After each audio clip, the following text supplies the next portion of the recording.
días, amores televidentes. Bienvenidos a Carlos Garín Today. Por el derecho a la verdad, lo que los medios ocultan. Salud. Un trago de imparcialidad. Cómo se manipulan las informaciones y su importancia de acuerdo a los intereses y los fines que se buscan. Cómo generar información para que las informaciones de las personas, desvíen su atención de las noticias que realmente tienen mayor relevancia y puedes hacer cambiar el estado de opinión. Y este es el caso de Andrew Koo, gobernador de New York y un pilar de la política de izquierda en el país, millonario, comunista. El atribulado gobernador de New York, Andrew Koo, se niega a renunciar a pesar de que esa línea directa establecida por los investigadores de juicio político recibió más de 200 quejas sobre su conducta sexual. Cuya decisión de meter a personas mayores infectadas con el microorganismo en hogares de ancianos para haber eliminado a miles, o parece haber eliminado a miles, ha sido acusado de tocar o agresión sexual inapropiada por al menos 11 mujeres. Por ahí todo bien y todos conmigo. Los legisladores del estado de Nueva York están considerando entonces la posibilidad de acusarlo y destituirlo de su cargo por los temas sexuales. El presidente del Comité Judicial de la Cámara, Charles Levine, demócrata de Nassau, reveló la cifra cuando su comité celebró la primera reunión pública centrada en el juicio político en casi un mes. Y las pistas se recibieron a través de una línea directa establecida por David Polk, el bufete de abogados que la Asamblea contrató para ayudar a llevar a cabo la investigación sexual contra Andrew. En total, David Polk ha hablado con abogados de alrededor de 70 personas que pueden tener información relevante y también ha estado en contacto con 4 agencias gubernamentales sobre información potencialmente relevante, solicitudes de documentos, entrevistas, etcétera, etcétera, etcétera, etcétera. Además de las acusaciones de agresión, los investigadores de la acusación también están investigando las afirmaciones de que Andrew hizo que los empleados estatales lo ayudaran a escribir su libro Crisis Estadounidense, lecciones de liderazgo de la crisis del microorganismo 1.9. O sea, están investigando los que le ayudaron a escribir el libro. Ojo. Al menos 11 mujeres han acusado a Andrew de acoso sexual, agresión sexual, tocamientos no deseados, él es resbaloso. Y 10 de las mujeres son nombradas públicamente y 7 son sus propios ayudantes actuales o anteriores. Mano suelta, Andrew. Y estas acusaciones son la mayor parte de los posibles cargos de juicio político contra Andrew, pero es muy probable que no sea acusado por su decisión de exigir a los hogares de ancianos que al comienzo de la crisis del microorganismo, el año pasado en marzo, admitiesen a los residentes que hayan dado positivo y prohibió que los hogares de ancianos realizaran pruebas a los residentes potenciales, prohibió la visita de los familiares a estos ancianos y esta decisión colocó a 4.500 personas infectadas en edificios confinados con enfermos y ancianos, lo que hizo que la tasa de mortalidad de New York se disparara a más de 6.000 solo en hogares de ancianos. Andrew luego tomó medidas para ocultar los decesos a los investigadores federales. Yo creo que más que eso, ocultarlo a la opinión pública. Y a pesar de ultimar a miles innecesariamente, Andrew escribió un libro alabando su liderazgo y que fue aclamado, dicho sea de paso, por los principales medios de comunicación y la cúpula demócrata y promocionado como un posible candidato al gabinete del gobierno del usurpador hasta que se revelaron los decesos en hogares de ancianos y las acusaciones de agresión sexual que vinieron mucho después. Aclaremos, sin desmeritar los temas de sexualidad que le atañen a su conducta. Señores, el tema Andrew estalló por los miles de fallecidos que sirvieron además, junto con imágenes y videos falsos, más las informaciones de los medios de desinformación masiva, para llevar una agenda de terror al pueblo americano y al mundo para justificar a su vez las medidas extremas que han dado al traste con la economía del país. Y eso lo sabemos todos. Gracias a esto, los bozales, el cierre de los negocios, las escuelas, el distanciamiento, las inoculaciones y sobre todo el encierro de las personas. Gracias a todo esto pudieron sembrar su agenda comunista con la aceptación del pueblo crédulo que confiaba en el trabajo de ellos basado en el terror. Pero no pueden ellos permitirse el lujo de criticar y condenar el trabajo de Andrew en este sentido, porque además de colocarlos a todos en el banquillo de los acusados, le restaría veracidad a la gran campaña demócrata socialista musulmana montada para destruir Estados Unidos en primer lugar y su aparición como salvadores del mundo, dejándolos bien expuestos como lo que son en realidad, los gestores y protagonistas del mayor genocidio que ha conocido la humanidad sin un solo tiro. Entonces sería fatal acusar a un tipo que fue aclamado y premiado por un libro que escribió y que fue tomado como guía para salvar al mundo de un holocausto que ellos mismos provocaron. Y hoy tratan de desviar la atención sobre esto para no manchar la imagen del partido y su agenda, dándole por supuesto mayor importancia al tema sexual, que si bien puede ser aberrante, jamás tendrá el peso ni merecerá la condena que merecería por la verdadera noticia, el verdadero hecho execrable y condenable, la eliminación selectiva de más de 6.000 ancianos. Y esto demuestra el verdadero sentimiento humanista del Partido Socialista Demócrata de Estados Unidos, el edecán de los derechos humanos, el defensor de las causas de las minorías en América. Que quede claro quiénes son. Por otra parte, esta semana, Sleeping el caído Joe dio a conocer su plan de familias estadounidenses, y hay que prestar mucha atención a esto, una propuesta para instituir muchos folletos del gobierno socialista que quiere que los contribuyentes estadounidenses paguen la factura con sus dólares de impuestos ganados con tanto esfuerzo. Pero seguimos dándole palo al burro y montados arriba de él a ver si camina. Y estas son las 10 cosas que Joe incluyó en su plan. Presten atención, compatriotas. 1. Preescolar universal financiado por los contribuyentes. El durmiente quiere que los contribuyentes desembolsen más de los 200.000 millones de dólares para la educación preescolar universal gratuita para todos los niños de 3 y 4 años. Algo que podría estar bien para los niños americanos, porque es nuestro dinero. O sea, los niños que están acá, no que todo el que llega pues tiene derecho a esto. Número 2. Quiere que los estadounidenses paguen 109.000 millones por 2 años de colegio comunitario gratuito para ciudadanos estadounidenses e inmigrantes ilegales. Igualdad de condición. ¿De qué les sirve ser ciudadano americano? ¿Por qué van a luchar los ilegales? Por nada, si todo se lo está regalando. Número 3. Financiamiento adicional de la subvención Pell junto con la universidad gratuita. Quiere que los contribuyentes financien aproximadamente 1.400 millones en asistencia adicional para estudiantes de bajo ingreso, aumentando la concesión de la beca Pell. Creo que todos tenemos derecho a la universidad, sobre todo aquellos que pagamos impuestos en este país. El resto se lo debe ganar. 4. Subsidiar a maestros de color. Hay que hablar claro, no de color, maestros negros. El usurpador quiere que los contribuyentes paguen 9.000 millones adicionales para financiar programas que apoyan y reclutan maestros negros. Eso no es racismo. Reclutar maestros negros, no blancos, no indios, no amarillos. Número 5. El usurpador quiere gastar 255.000 millones de dólares de los contribuyentes para financiar cuidado infantil gratuito. Número 6.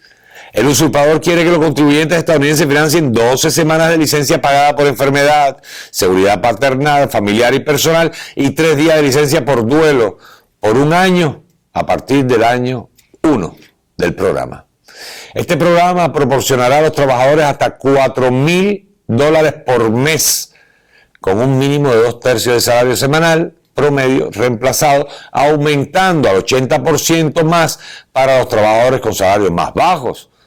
O sea, con los que tienen salario más bajo, pues van a ganar más que los que tienen salario más alto en esta licencia. Estimamos que este programa ha de costar unos 225.000 millones en una década. Está claro, estipulado en el plan. Número 7. El usurpador quiere expandir los programas EBT y SNAP por la suma de 45.000 millones. El Estado paternalista. Número 8. El usurpador quiere expandir los créditos de salud de Obamacare, lo que le cuesta a los contribuyentes estadounidenses otros 200.000 millones. Número 9. Y seguimos sumando. Si alguien llevó la cuenta, por favor, que la apunte. El usurpador quiere otorgar servicios de impuestos internos, IRS, otorgarle a esta gente el poder de regular el negocio de preparación de impuestos actualmente no regulado.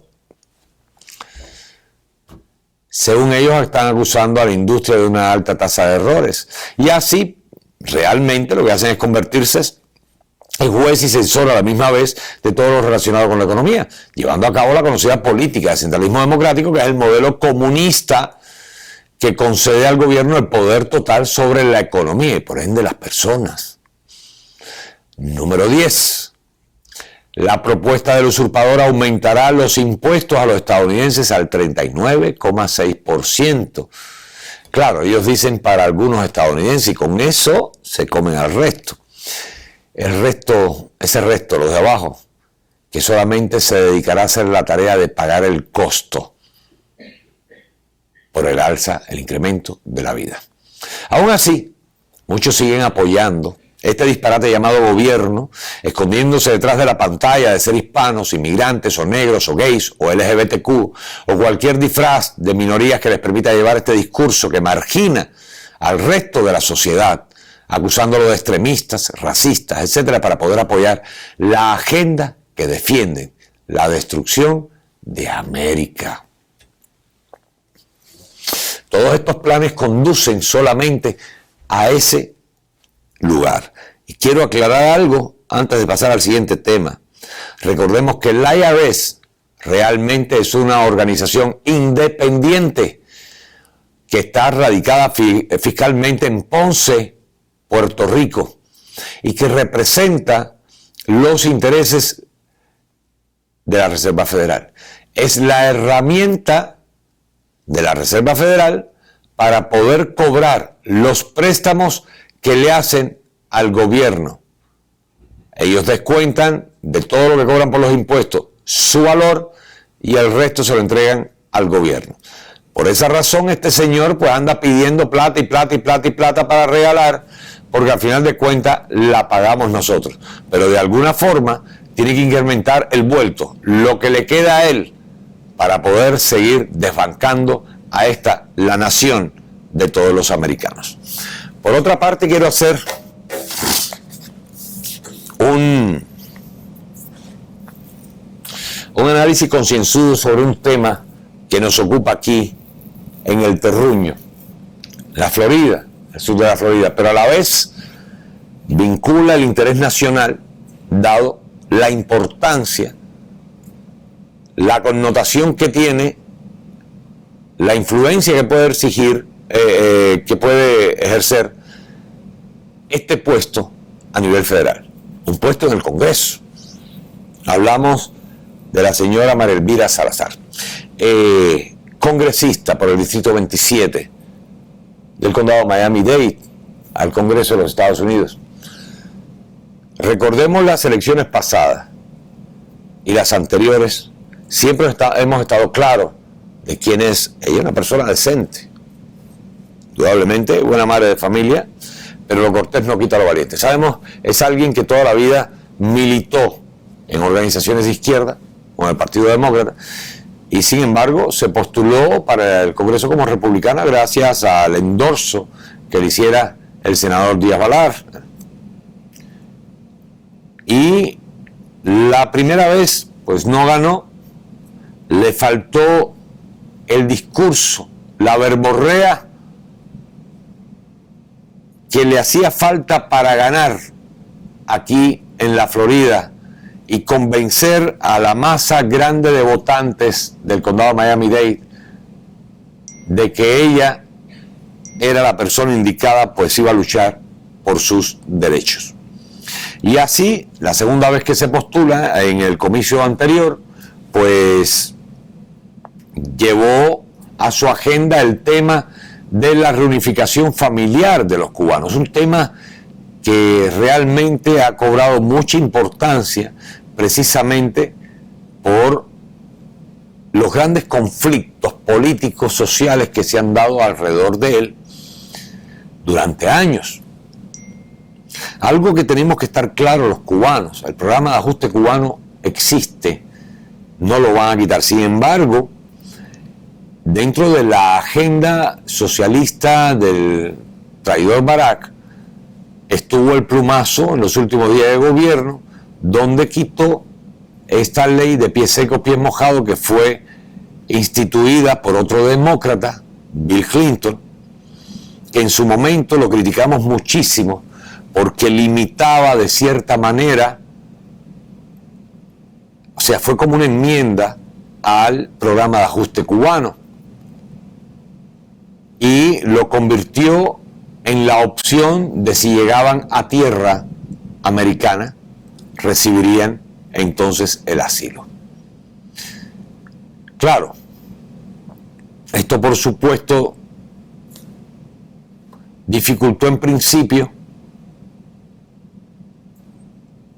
el tema de la inmigración cubana, por lo tanto fue un punto a favor del gobierno castrista, pues le cambió de alguna forma la imagen deteriorada que tenía en el mundo por los éxodos masivos que se daban gracias al mal gobierno o al desgobierno, más bien a la dictadura totalitaria que vive la isla. Dicho esto, pues entonces abrió la embajada en Cuba para de alguna forma flexibilizar, que mira que bien estaban, o sea, meter todo por la ley. Cuando todo está dentro de una ley de acuerdo entre dos supuestos enemigos, evidentemente todo el mundo tiene que entrar por ese jamo y es una forma de ellos, más que los americanos, el gobierno cubano, poder controlar quién se va y quién no se va. Porque automáticamente ya no les estaba funcionando la ley de ajuste cubano, perdón, el pie seco, pie mojado, y este señor a última hora lo quita, abre la embajada y deja al pueblo cubano a merced de trámites engorrosos que tienen que ver con la aprobación de los dos lados. Ya no pueden salir. Ahora volvimos a lo mismo, a como era prácticamente la ley de ajuste cubano, con la diferencia que la ley de ajuste cubano garantizaba que un cubano podía aplicar al asilo político en cualquier lugar del mundo, demostrando que era víctima del régimen, algo no difícil de demostrar, o que estaba sufriendo agresiones, persecución, prisión, etcétera, etcétera, etcétera, etcétera. Ahora tienen que llegar a tierra y aquí pedir asilo y nada, someterse normal como era, pero solamente aquí, en tierra continental. De hecho, varios casos se han dado de cubanos que han llegado al territorio norteamericano y por no ser continental, a pesar de ser territorio americano, porque las leyes para los abogados siempre tienen ventanas para escape y como los que controlan el gobierno pues son demócratas o las instituciones son demócratas, pues entonces sencillamente no califican y los devuelven para atrás. Entonces, ahora, con todo esto, ¿qué ha pasado? Aparece en el último comicio del 2020 una renovada María Elvira Salazar con una promesa de cumplirle a los cubanos la reunificación familiar y por supuesto, a pesar de todo lo que hemos hablado, los cubanos le dieron un franco apoyo. Muchos de ellos le dieron el apoyo políticamente porque estábamos claros en la segunda ronda que necesitábamos no a ella, sino el puesto que ella representa. Ese puesto en el Congreso de los Estados Unidos.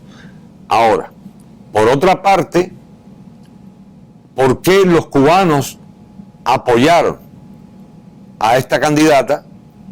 Por la promesa de solucionar el problema de la reunificación familiar.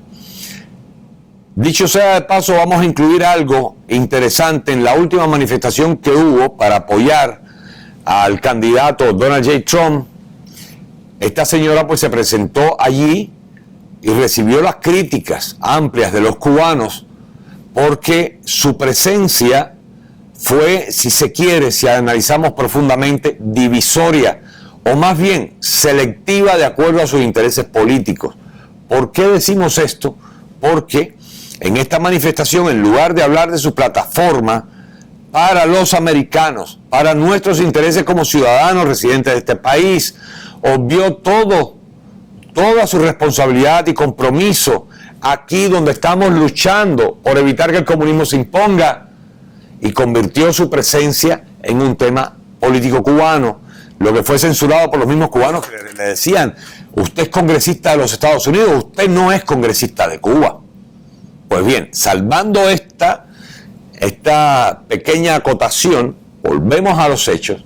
¿Qué pasó con la ya ganadora congresista de los Estados Unidos, María Elvira Salazar, y la promesa de campaña de ayudar, crear ley, negociar, aclaremos, para que quienes tienen que tomar las medidas, que es el gobierno norteamericano, creara una ley o una enmienda que posibilitara o facilitara o exigiera, abriera los caminos para la reunificación familiar, porque al final quien tiene que dar la visa es Estados Unidos, ¿cierto? En cambio de eso acudió a negociar con el gobierno cubano. Primero, algo insólito, algo que no entendemos en principio, que algún congresista norteamericano, sea quien sea, vaya a negociar con el gobierno de La Habana, porque en primer lugar está planteado como ética. Estados Unidos no negocia con terroristas ni comunistas. Pudiéramos hacer la salvedad que una invitación del gobierno cubano de mutuo acuerdo con el gobierno norteamericano, como ha pasado otras veces, como pasa en las reuniones que se dan cada una década con relación a la crisis de octubre, esta reunión tripartita entre Cuba, Estados Unidos y Rusia, la antigua Unión Soviética, donde por mutuo acuerdo hacen estas reuniones extracurriculares, pero muy oficiales, donde participan los miembros que ellos entiendan. Y otras negociaciones que se han hecho, como la vez que fueron congresistas norteamericanos a Cuba a revisar las prisiones, me acuerdo, estaba yo en Cuba todavía, y que el gobierno de Castro, en aquel entonces Fidel, negó la presencia de estos congresistas, diciendo que las cosas de Cuba eran asunto de los cubanos y que ellos no tenían que ir allá a buscar nada. Posteriormente se dio la visita, después que habían instruido a varios prisioneros de los temas que tenían que hablar y las respuestas que tenían que dar. Recibieron la visita de los congresistas, se abrió en aquel entonces la negociación que permitió la entrada de ayudas que fueron encabezadas por el reverendo Jesse Jackson, comunistoide también, ayudas que el gobierno después vendía al pueblo cubano en dólares. Y entonces, por supuesto, esta visita de los congresistas en aquel entonces dio como resultado que dijeron que en Cuba no se violaba, que qué ejemplar el sistema carcelario cubano, ¿no? Porque todos los presos que se entrevistaron pues decían: si yo estoy bien aquí, me siento orgulloso de la oportunidad que me da el régimen, el gobierno, de aprender, de reconocer mi error y reinsertarme a la sociedad como ciudadano de bien. Qué mentira. Después de eso, pues bueno, vino una serie de cosas, ¿no? Entre otras cosas, el evento del año 94, el éxodo masivo que terminó con la base de Guantánamo.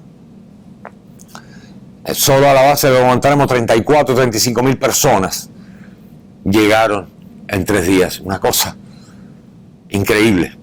Entonces, esta señora acude a hablar con el régimen que ha causado la destrucción del que otrora fuese el país más avanzado de América Latina, colocándolo entre los 2 últimos lugares preferenciales.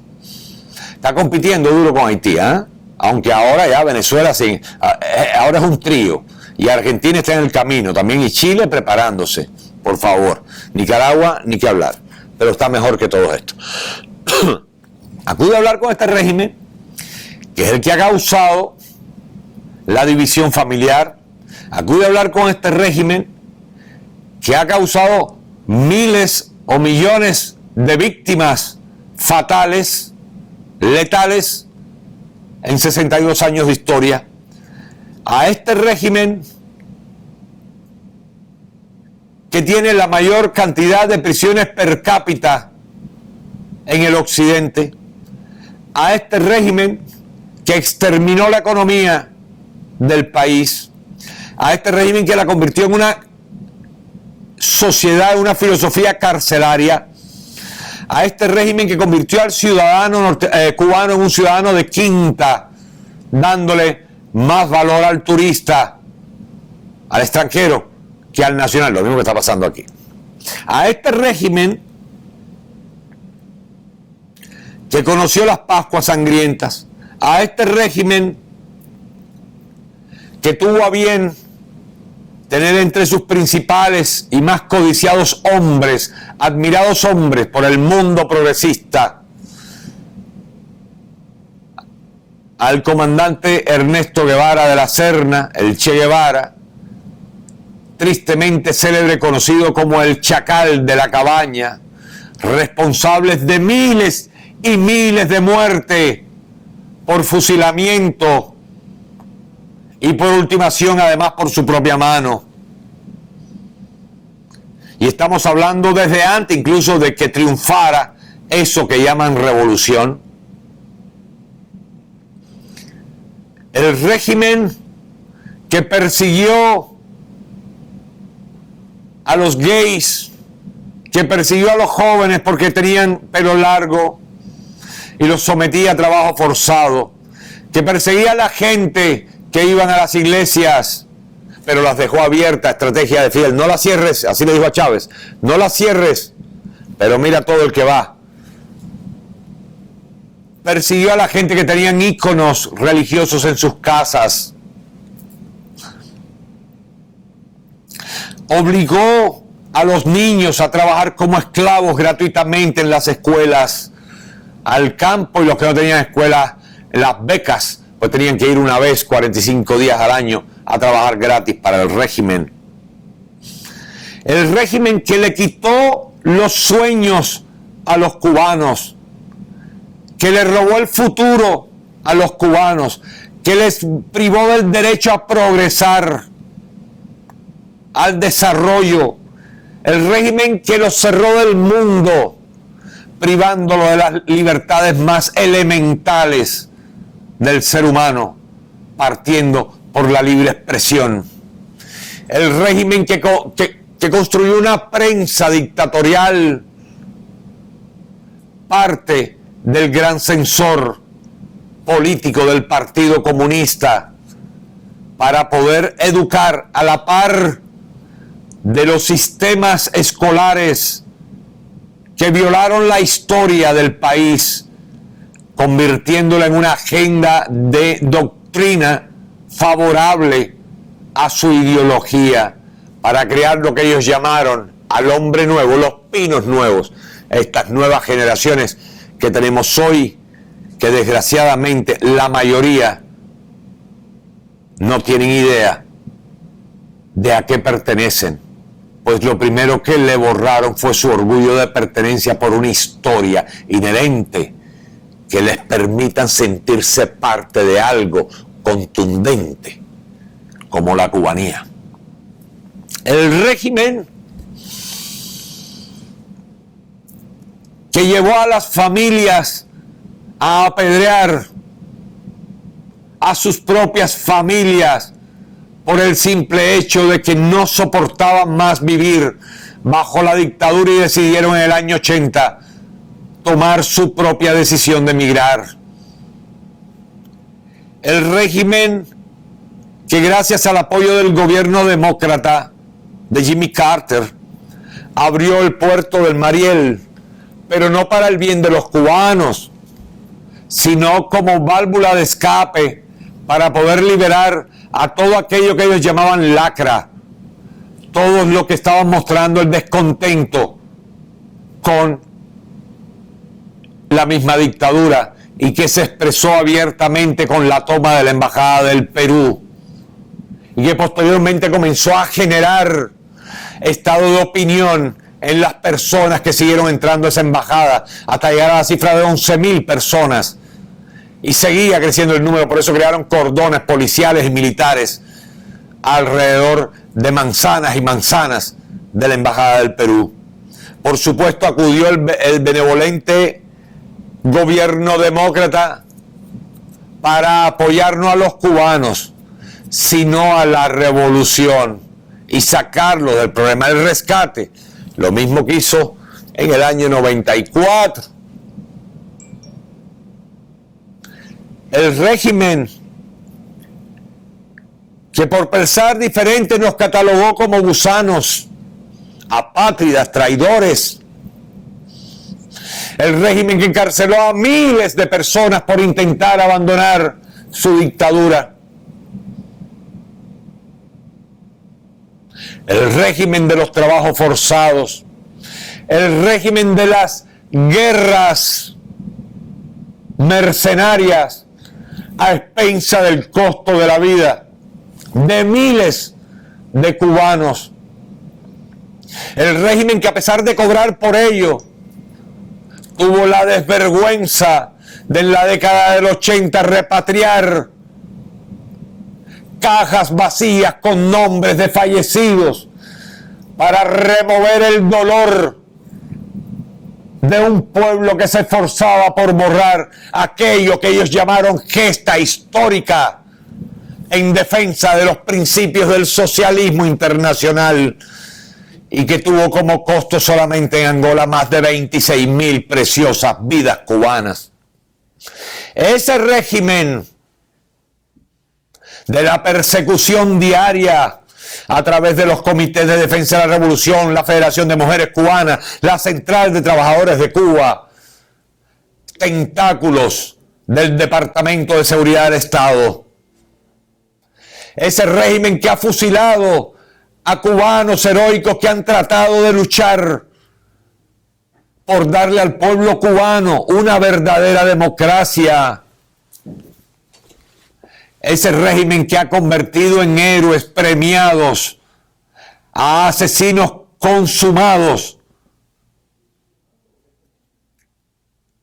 que pagaron con la muerte de cubanos que defendían su derecho a tener una opinión. Ese régimen es el que recibe las negociaciones de nuestra flamante congresista María Elvira Salazar. En lugar del depauperado, en este momento, gobierno de los Estados Unidos, pero es donde ella debería presentarlo, a sabiendas de la respuesta. Qué manera de engañar a los cubanos. Lo he dicho siempre, el pueblo cubano es el pueblo más traicionado en la historia, pero traicionado por los mismos cubanos, como esta. Negociar con el causante de la división, a sabiendas de la respuesta que le dio Raúl Castro. Tú sabes perfectamente la respuesta que te vamos a dar. la propuesta de ella que los cubanos pasaran a la base de Guantánamo. Claro. No embarrarse aquí, porque aquí tiene que estar, por supuesto, a bien con los demócratas. Y aparentemente quedaría bien con los cubanos también. Estoy haciendo la gestión. Pero con la causa justa, con el destinatario equivocado. ¿Qué hiciste? Amén de traicionar a los cubanos que te dieron el voto, ¿qué hiciste?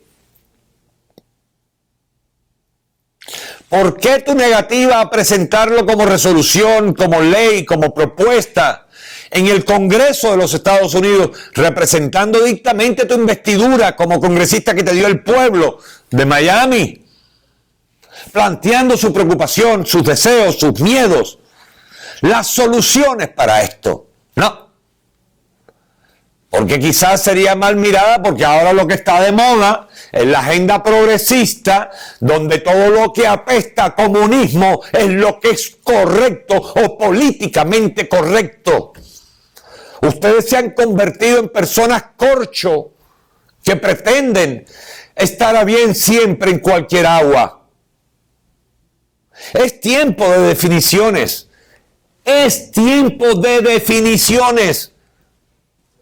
Y aunque en las elecciones pasadas propusimos apoyar esta candidatura por la necesidad del puesto, no de la persona que la conocemos, y no dudamos de su integridad como persona, estamos hablando políticamente. Necesitábamos el puesto, aunque sabíamos que había sido demócrata hasta 3 días antes de las elecciones del 16. Sabemos su historia también con la revolución sandinista. El ejemplo, sí, mira que yo entrevisté para desenmascarar a Fidel Castro. Sí, también le dijiste comandante, ¿verdad? Entonces, no lo sacas a relucir para que no saquen a relucir la otra parte, porque la gente se dolió también con eso. El mérito de entrevistar a alguien que nadie podía entrevistar, que solo algún que otro, 2, una mujer y un hombre norteamericano lograron entrevistarlo. Y tú eres la única hispana y cubana desertora. Alguna razón tiene que haber. No recuerdo que a Cao le hayan dado la oportunidad de entrevistarlo. Jamás. Pero bueno, la tuviste. Pero también le dijiste comandante, no dictador. Lo reconociste como presidente. Y él no es presidente de nada. No fue presidente jamás de algo. Porque tú no puedes ser presidente de lo que no te eligieron. Tú no puedes ser presidente cuando eres un dictador. Cuando usurpaste el poder después del sacrificio de 2 presidentes.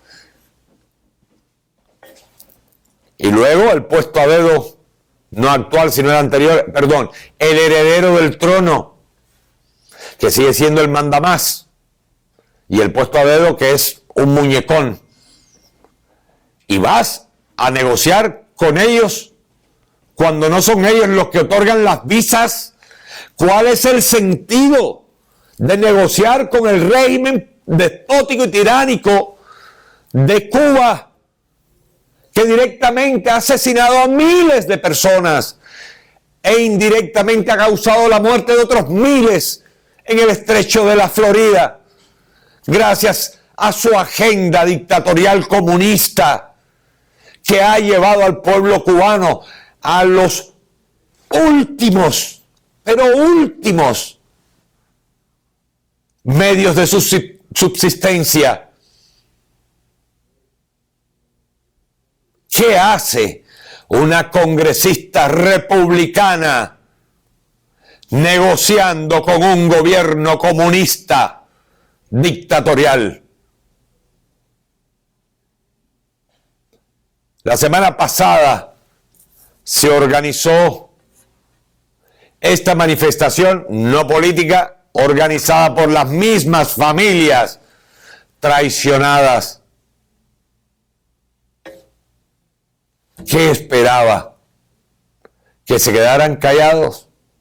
Algún día la desilusión les quitaría la razón y les abriría los ojos para saber realmente que la estrella de televisión nunca representó ni representará los intereses de aquellos que construyeron esta gran ciudad, este condado, y que aportaron con su vida, incluso desde antes de la Constitución de la República, a esta gran nación. Algún día tenían que abrir los ojos. Dicen que nadie escarmienta por cabeza ajena. Pero cuando te muerden tu propia carne, la rabia se desata. La justicia tarda, pero llega. Y parafraseando a nuestro presidente Donald J. Trump, compatriotas, lo mejor está por venir.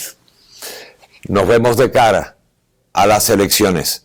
Esta vez, en los próximos comicios, tendrán la respuesta de absolución o castigo.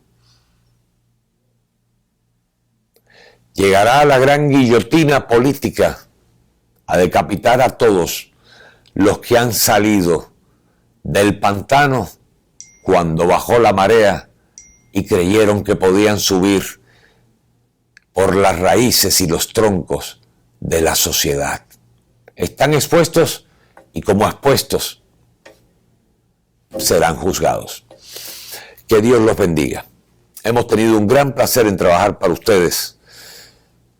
El día de hoy en el Control Master, nuestra gerente de producción Maile López, nuestro presidente Julio Martínez, el alcalde eterno de Hialeah, que anda por ahí caminando, y un servidor que les habla, Carlos Garín, deseándoles lo mejor del mundo. Compartan, denle like, es importante, y si quieren super like. Yo veo que otros programas se lo dan por ahí y no es envidia, pero realmente no vendría muy bien.